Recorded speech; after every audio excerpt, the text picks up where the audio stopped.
Amelia. Okay, I just saw your note on your homework about this other formula you found, and I had never seen it before, so I figured we'd kind of goof around with it a little bit and see if we can figure out why these are the same thing.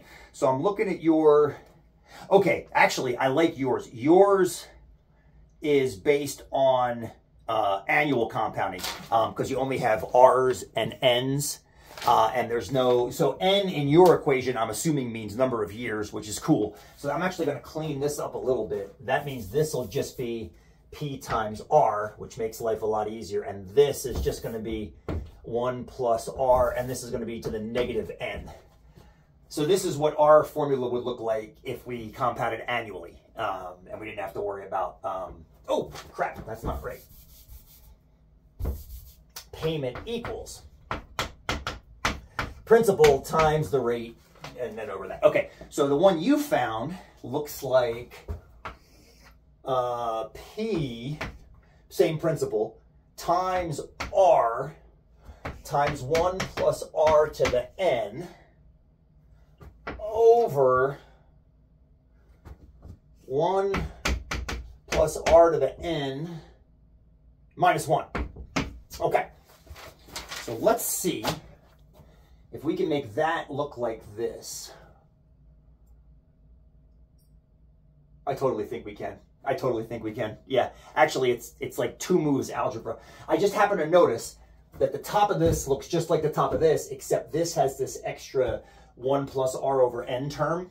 So if we just divide that piece, divide the top and the bottom of this fraction by 1 plus R over N, it'll end up looking like this. Check it out. So the thing to remember is this whole thing up top is one term. It's all multiplied together. So this is one term. This is 2 terms. It's this term minus that term. So if we're going to divide the top and the bottom of this fraction by the same thing, we have to divide each term. That's a distributive property. So if we divide the top of this, I'm going to write it out so we don't skip a step here. So if we do PR times 1 plus R to the N over 1 plus R to the N. Okay, I'm just bringing this down here. And then the same thing here, we're going to do 1 plus R to the N over 1 plus R to the N minus 1 over 1 plus R to the N. So the tops of all these fractions are what was up there, and then I'm dividing each piece by this. Okay, now I can get my cancellation chalk.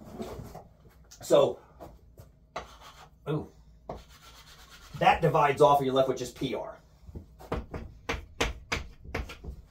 That divided by itself equals 1. And then you got this kind of weird thing over here. But we talked about this in class on Monday, that a negative exponent just means reciprocal. So this, my dear friend, is the same thing as this, just written a different way. So that and that are exactly the same equation, which means the equation you found, which I agree, I think ours is a little bit cleaner. It's got fewer variables that we have to plug numbers into. So I kind of like this one better too, just like you said on your homework. But that's cool. That is cool. They're the same equation. Well done, you. Appreciate that comment, and it's been awesome having you in class. Way to kick ass, my friend.